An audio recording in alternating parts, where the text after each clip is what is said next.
ദൈവ തിരുനാമത്തിന് മഹത്വമുണ്ടായിരിക്കട്ടെ. ധന്യൻ മാറിവാനിയോസ് പിതാവിന്റെ 73-ാം ഓർമ്മ പെരുന്നാൾ നാം കൊണ്ടാടുകയാണ്. ജൂലൈ മാസം 1-ാം തീയതി മുതൽ 15-ാം തീയതി വരെ പദയാത്രകൾ, പരിശുദ്ധ കുർബാനകൾ, ധ്യാനചിന്തകൾ, വചനപ്രഘോഷണങ്ങൾ, പുണ്യകർമ്മങ്ങൾ എന്നിവയിലൂടെ ഈ ഓർമ്മ നാം ആചരിക്കുന്നു. ഓർമ്മയ്ക്ക് ഒത്തിരി മാനങ്ങളുണ്ട്. ദൈവം ഓർത്തവരും ദൈവത്താൽ ഓർക്കപ്പെട്ടവരും ദൈവത്തെ ഓർത്തവരുമായവരുടെ ഒരു വലിയ നിര വിശുദ്ധ ഗ്രന്ഥത്തിൽ പ്രതിപാദിക്കുന്നുണ്ട്. ഒരുമിച്ച് കൂടുമ്പോൾ എൻ്റെ ഓർമ്മയ്ക്കായി നിങ്ങളിത് ചെയ്യുവിൻ എന്ന് പറഞ്ഞ് നമ്മുടെ കർത്താവ് സ്ഥാപിച്ച് പരമേൽപ്പിച്ചതാണ് പരിശുദ്ധ കുർബാന. പ്രിയപ്പെട്ടവരുടെ വേർപാടിൻ്റെയും വിയോഗത്തിൻ്റെയും ഓർമ്മ പുതുക്കുന്ന നാളുകളിൽ പ്രിയപ്പെട്ടവരെല്ലാവരും ഒരുമിച്ച് കൂടി മരണപ്പെട്ടവരുടെ വാക്കുകളും ഉപദേശങ്ങളും ജീവിത രീതികളും പെരുമാറ്റ പ്രത്യേകതകളും കരുതലും കരുണയും പരസ്പരം പങ്കുവെക്കുന്നത് നാം കണ്ടിട്ടുണ്ട്. മക്കൾ മാതാപിതാക്കളുടെ ജീവിക്കുന്ന സ്മാരകങ്ങളാണ്.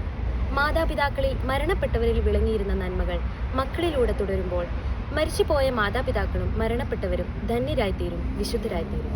ധന്യൻ മാറിവാനിയോസ് പിതാവിന്റെ ഓർമ്മ പെരുന്നാൾ വെറും ഒരു ഓർമ്മ മാത്രമായാൽ മതിയോ? പോരാ, ഒരു അദൃശ്യകരം തന്നെ വലിച്ചു കൊണ്ടുപോകുന്നതായി തനിക്ക് അനുഭവപ്പെട്ടിട്ടുണ്ടെന്ന് ഗിരിദീപത്തിൽ ധന്യൻ മാറിവാനിയോസ് പിതാവ് പറയുന്നു. ഈ അദൃശ്യകരത്തിന്റെ പരിശുദ്ധാത്മാവിന്റെ പ്രേരണയ്ക്കനുസൃതമായ ജീവിതമാണ് ധന്യൻ മാറിവാനിയോസ് പിതാവിൽ നാം ദർശിക്കുന്നത്. തന്റെ ദൈവവിളിയും കഴിവും പഠനവും സ്ഥാനമാനങ്ങളും സത്യാന്വേഷണവും സന്യാസവും പുനരൈക്യവും മുണ്ടൻ മലയിൽ നിന്നുള്ള പടിയിറക്കവുമെല്ലാം ഈ അദൃശ്യ ശക്തിയുടെ പ്രേരണയ്ക്കനുസൃതമായിട്ടായിരുന്നു എന്ന് പിതാവ് പറയുന്നു. ഓർമ്മനാളിൽ ഒരുമിച്ച് കൂടുന്ന നമ്മൾ ഓരോരുത്തരെയും സംബന്ധിച്ചിടത്തോളം പിതാവിനെ പോലെ എനിക്കും നിങ്ങൾക്കും പറയാനാവുമോ, അദൃശ്യമായ പരിശുദ്ധാത്മാവിന്റെ പ്രേരണയ്ക്കനുസരണമായിട്ടാണ് ഞാനും നിങ്ങളും ജീവിക്കുന്നതെന്ന്? ഈ അദൃശ്യ ശക്തിയാൽ പരിശുദ്ധാത്മാവിനാൽ നയിക്കപ്പെടുന്ന മാർഗവും ലക്ഷ്യവും മനസ്സിലാക്കിയ ധന്യൻ മാറിവാനിയോസ് പിതാവിന്റെ വെളിപ്പെടുത്തലാണ് ഇന്നത്തെ നമ്മുടെ ധ്യാന വിഷയം. ദൈവസമ്പാദനം ദൈവസേവനത്തെക്കാൾ അത്യുത്തമം.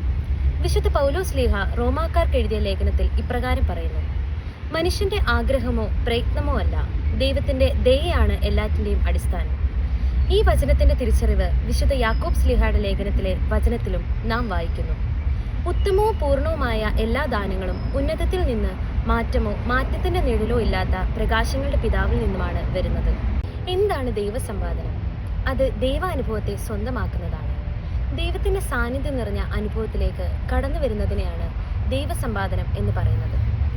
ഇത് ദൈവത്തിന്റെ പേരിൽ ഒരു ചെറിയൊരു കാരുണ്യപ്രവൃത്തിയല്ല, മറിച്ച് നമ്മെ തന്നെ ദൈവാനുഭവത്തിനായി ഒരുക്കുന്നതിനെയാണ്.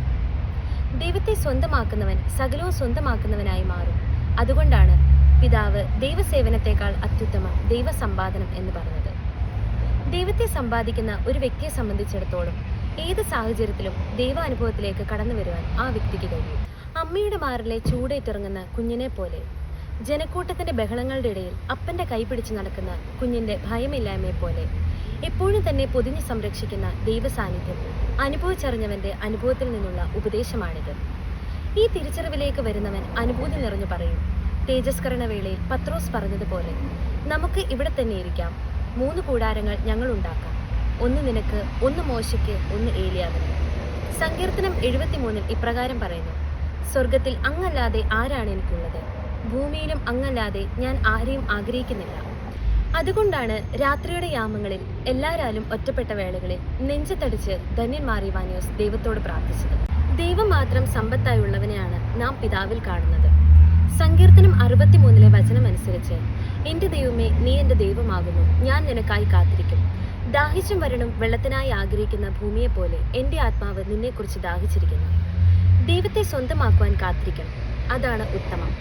ദൈവസമ്പാദനം ദൈവസേവനത്തെക്കാൾ അത്യുത്തമമെന്ന് പിതാവ് പറയുമ്പോൾ അർത്ഥമാക്കുന്നത് ബെഥാനിയയിലെ അടുക്കളയിൽ ഓടി നടന്ന് ജോലി ചെയ്യുന്ന മാർത്തായുടെ സേവനത്തെക്കാൾ യേശുവിന്റെ പാദാന്തികത്തിൽ ഇരുന്ന് അവന്റെ അധരങ്ങളിൽ നിന്ന് വീഴുന്ന വചനം കേൾക്കുന്നതാണ് ഉത്തമമെന്ന് പഠിപ്പിച്ച യേശുവചനമാണ്.